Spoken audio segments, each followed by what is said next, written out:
Hey guys, and welcome back to How to Guide. In this tutorial, we're gonna look at how to change your name in your Upwork profile. Now let's begin.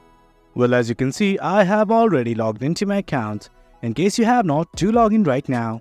Now let's simply try to change our name. To do that, what you need to do is simply click on your profile icon at the top right. Simply click on this button right here.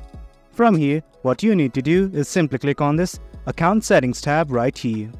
Once you're in this page, initially you'll be in the contact info page, and right here as you can see, here's account, and right next to it, a pen-like icon. Simply click on it, and this will open up. Do note that you can change your first name, last name, and email address from right here. I'm gonna change it. As you can see, I have changed my name, and once everything's okay, simply hit on update. And once you click on update, it's gonna show something like this.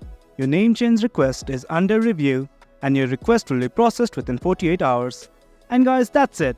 That's kind of how you change your name in Upwork. It's quite easy. Hope you guys found this video informative, and for more content like this, do remember to hit like, share and subscribe. Your support fuels us. Until next time, thank you.